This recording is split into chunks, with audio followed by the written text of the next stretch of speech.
if you have this shared experience. I was gonna call it trauma, but it's not trauma, but definitely a point in my life that's like, ooh, it sticks with you. When you were in elementary school, like on the last day of school or like the first day of school, did your teacher ever have you raise your hands or go around the classroom and ask you what you're doing for summer? Because as an adult, when I think summer, I think travel. But as a kid, the most we did in terms of travel was like a very short trip to Galveston.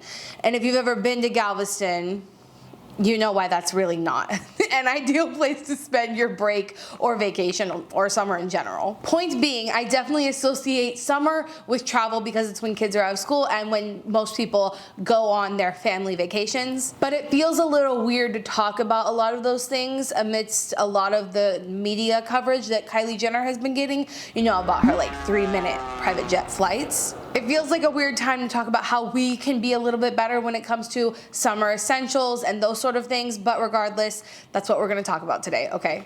First up, I wanna talk about over-tourism a little bit. I kind of thought about making a whole YouTube video about this, and I still might, but I think it's really important now that we're thinking about summer and travel is ramped up, the most popular destinations and how they're suffering from this term over tourism. I actually don't think that you probably need me to explain too much about what it is, but essentially it's when a destination is suffering from too many tourists. Either they literally can't handle the load of people coming to visit them in terms of like hotels, flights, having enough people who are like working in the service industry to service all of these people. But obviously, since we focus on the environment and sustainability on this channel, I want to talk about how a lot of these natural like destinations that people are going to, things like scuba diving, snorkeling, hiking in general, things that are largely untouched by humans because they are natural, are now having so many people come in and thinking they're having a small impact, but when there's like millions of them, obviously it's impacting these natural places. And so my first sustainable tip, or swap, or whatever you want to call this video, is to focus on destinations that are not so overrun with tourists. And my goal personally would not be to have all these more like lesser known destinations to then become over tourism spots, but to kind of scatter out people who are interested in seeing the world into more places so that we don't have such a high impact on the really popular ones. And of course, along with that comes exploring your own city, your own state, your own country before going halfway across the world to enjoy nature. Sorry. This leaf is very close. Thinking about places that are a little less ecologically sensitive and destinations that aren't as heavily impacted by tourists in terms of gentrification, housing prices, all those sort of things. I have a lot more tips that have to do with being outside in summer and those sort of things, but if you didn't know, I live in Texas. You know this by now. And after around 2 p.m. until about 7:30, I'm not going outside. Unless I'm in water. That is the exception. But something I've really been liking doing lately is watching things where I can learn more about nature. I like learning about things like ecosystems and earth sciences, so when I am traveling, I keep those things in mind. And I always tell people that if you are hiking, like my friend Emma, she's super like not about hiking. She doesn't like to go outside. She's like, why are we out here just looking at rocks? And I told her the other day, if you know a little bit about geology and botany, suddenly being outside and just hiking is a lot more fun. So one of the ways that you can do that during the heat of the day, so you're not out there in that UV index, is learning with Wondrium. Huge thank you to Wondrium for sponsoring this video, and I've talked about them before. Basically, it is an online learning platform that you can go to and learn about so many different things. They named it Wondrium because the idea is that you can go there and learn about anything that you've ever wondered, which is very cute. They have a very carefully curated selection of things like long and short form videos, tutorials, how-to, travelogues, documentaries, and just a lot more in the academically focused area. If you don't already know this about me, my dream job is to be a professor. People always ask me, if this YouTube thing doesn't work out, what will you do? And my goal, like in a dream world, would be to go back to school to be a professor, simply because I love learning and I also love teaching. Wondrium is basically just the perfect place for someone like me. So I just wanted to break in here because I am watching Wondrium right now, and they have this series on here by Nat Geo that's all about the geological history of North America and specifically our national parks. And I'm watching the one that's about Big Bend right now, which is so interesting to me because I've been there and it feels very much like desert, desolate, not a lot living out there. But I just learned through this episode that there are over 450 species of birds just at Big Bend, which is wild because again, it feels like a desert. I mean, it is a desert, but there are so many things that call that desert home, which is so cool, but mind blowing. 450 birds, And because Wondrium is sponsoring this video, they're offering you a free trial to their platform, which is super helpful. You get to support me and this channel and Wondrium for free. So go check it out. The link is at the top of the description. Huge thank you to them for sponsoring, and let's get on to the other tips. Okay, let's do the swap section because you know we gotta have one. First up is the menstrual cup. And if you don't follow our vlog channel, because I keep it pretty hush-hush, I like to keep a small community over there. So if you don't watch that channel, you wouldn't know that I did officially try a menstrual cup for the first time. Oh no! Oh no! And I wanted to include it in this video because I had tried it and I'm realizing how important a menstrual cup can be to a sustainable summer. So if you didn't already know, I actually use Thinx, like exclusively use period underwear for my period. I'll link my period routine up here if you want to go check that out. But obviously you don't really want to be going swimming in period underwear. Like, those two things don't mix. My friend had invited us to a tubing trip, and like there normally is a way for me to get out of or just sit ashore when people are doing water activities if I'm on my period. It's literally never bothered me before. And genuinely, this is the first instance since I've started my period that I felt like I needed something else. So Madison helped me put in a menstrual cup for the first time. And honestly, it was not an awful experience. I've heard since then so many people recommend the reusable menstrual discs, but this is definitely a sustainable swap for the summer so that you can be out in the water long term, not have to worry about things like pads or period underwear or tampons or anything like that. So I just thought I would mention it here. Definitely a sustainable swap that can be used a lot through summer. I've gotten asked recently a lot about where I've gotten my swimsuits, and the answer is the same as everything I always say, and I often feel pretty bad about it because I buy most of my clothing secondhand. So when people ask me, I don't really have anything that I can tell you. But here are some of my recommendations. Number one, purchase swimsuits made of recycled materials. I do have a couple swimsuits that I usually wear to the gym that are by Girlfriend Collective, and they are super size inclusive. Their stuff is really good quality, and it's made of recycled materials. I think that if we're going to be buying synthetic materials, which pretty much all swimsuits are, definitely buying recycled materials is like the bare minimum. So definitely look for recycled material swimsuits. Now aside from that, all of my other swimsuits are either from ThredUp or Poshmark. I have a long sleeve green swimsuit, found that one on Poshmark. My white swimsuit I found on ThredUp. I have a pink set that I found on ThredUp. That was really exciting. Obviously that's not always gonna work for everyone, but I genuinely have been buying almost everything I wear secondhand for like almost 10 years now. It's saved me so much money. It's easy to shop online when you know brands that like you typically wear. Madewell, Old Navy, those are actually the most, American Eagle, J. Crew. Those are like the 4 brands. I think most of my clothes are those 4 brands, but always bought secondhand just because I know how they will fit me and it's easy for me to get the right size. And to merge swimsuits with sunscreen, I think the most important thing you can do when we're talking about like eco-friendly sun protection is a rash guard. Like I have several rash guards, all made from recycled materials, but the most eco-friendly thing you can do is find a different method of skin protection other than sunscreen. Long sleeve swimsuits, rash guards, hats, umbrellas. My UV blocking umbrella is basically my new personality trait.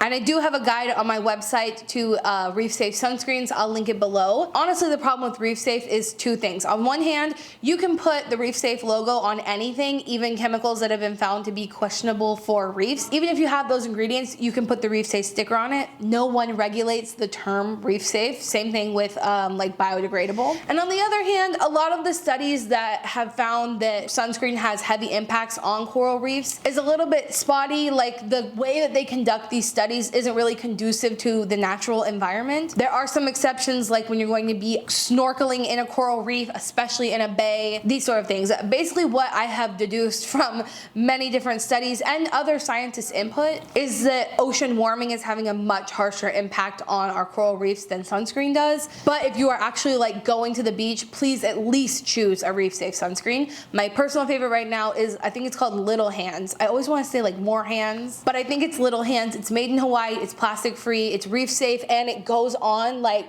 butter. But definitely keep in mind not to have oxybenzone in your sunscreens. That's the bare minimum. And that the most eco-friendly way to protect your sun is to just cover it up. not just sunscreen. One of my favorite swaps for the summer is an aloe plant. I've been using aloe on sunburns and just like scrapes and stuff since I was a little kid, and my grandma had one on her front porch. I want to say they're easy to take care of because the one in my bathroom I've had for 3 years, no problems, barely water that thing and it does great. But an aloe plant is so much fun and useful for the summer if you get any like sun on your skin. Sunglasses, another summer essential, and I've talked about so many times.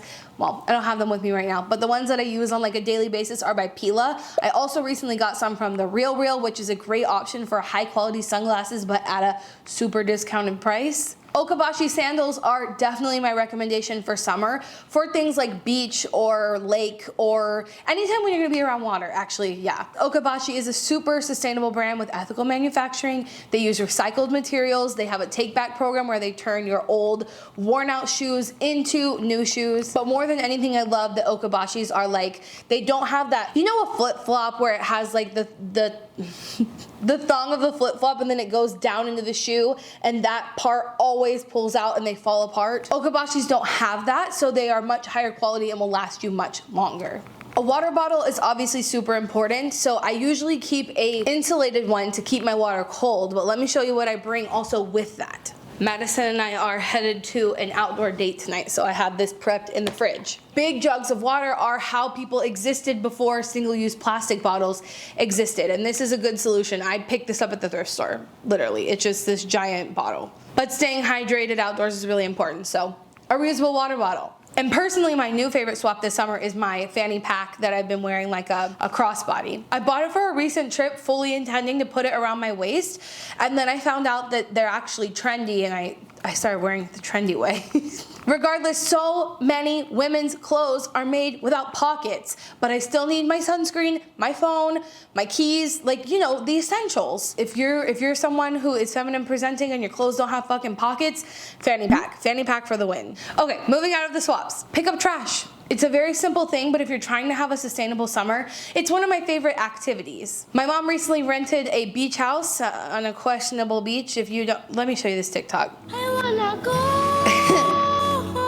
Okay, but one of the best things we did was just like go pick up trash, and kids love it. If you have kids in your family, get them a trash picker, and well, probably don't let them hold the bag, but you can hold the bag and they will run wild cleaning up the beach. Every single time it's a hit. And what's a more sustainable activity than literally cleaning up the destination or even your neighborhood? Madison actually caught, play this clip here, she caught this truck littering on our road, and we've cleaned this spot up multiple times. Like, why is this okay? I didn't know people still litter like it's chill. It's absolutely not. Anyway, picking up trash in your neighborhood, fun summer activity. On the beach, fun summer activity. This is a really great tip that I've used a lot this summer and the last couple years, but join a Facebook group in your area that does things that are like activities. So there's actually a plus size Texas hikers Facebook group, and it's my favorite thing to look and see what destinations are near me, so keeping that idea of like local travel and not like the over tourism. But finding free and super low cost things that I can do has been amazing. So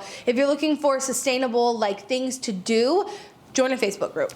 Obviously, you gotta have plant-based grill staples, so you can make your own burgers, and I was doing no by July, so instead of buying an Impossible burger, because I was kind of like boycotting the market, it's a long story, make your own bean burgers, and they're actually super simple. You just put all the ingredients in a blender, blend it up, and boom, you have a patty. Been great, but obviously keep in mind a really easy way to make your grill days or your barbecue days during the summer more eco-friendly is to choose the plant-based option. Did you know there's a right way to close your blinds? I'm new to this blind era. This is a new thing for me. But closing them up actually helps reflect the heat in a way that's like better for your house. So if you're closing your blinds down right now, it's actually not the most efficient and recommended way to conserve energy. Close them up. I hope that's making sense what I'm saying. But that's a good tip for the summer, especially here in Texas, okay? I could definitely use that. Growing your own food is something super key to the sustainability movement. You guys know it's something I love doing. Now this heat wave be trying to kill me and did kill all of my crops. So if you're luckier than me and you live in a place where you can still grow things, please do. And in a similar vein, going to a pick your own fruit orchard during the summer is like dreams. Here you have to do it pretty early in the summer, like it's basically spring and barely not winter when most of our orchards are up and booming. But if you live somewhere where it's not so hot, going to a pick your own fruit orchard in the summer is like what dreams are made of. Also, if you have the ability, plant bee-friendly plants and just pollinator-friendly plants in general in your yard, but also like guerrilla gardening, like just go get a native pollinator mix and sprinkle it throughout your neighborhood, your city. I didn't tell you to do that if you get in trouble, but like, I'm telling you to do it, okay? And if you have a yard, or even if you have an apartment, I think this could work if you have a balcony. Bee hotels are super, super helpful for bees. And this is not starting a hive, because actually, well, depending on where you live, but here in Texas, most of our native bees are soldier bees or solitary bees, I guess is how they call them. Basically, they're solo. They don't live in a hive. And so I have these little bee hotels with these little holes that they can crawl in, make their little like homes in, and just helps them flourish, helps them have like a happy life. Summer is the perfect time to set up your bee hotel. So I thought I would put it in here. Well, I hope you learned something new today. Today was very fun for me. I love talking about these fun summer things, even though summer is probably my least favorite season, at least living here. And I know I complain about it a lot, but y'all, it's brutal. Like the highs are not below hundreds. But I hope you're having a good time wherever you live, and I hope you learned something new in today's video. Don't forget to go check out today's sponsor, Wondrium, because you can support them and my channel for free with the free trial, and I'll link it at the top of the description. And remember, until next time, you cannot do all the good that the world needs, but the world needs all the good that you can do, especially if you're Kylie Jenner.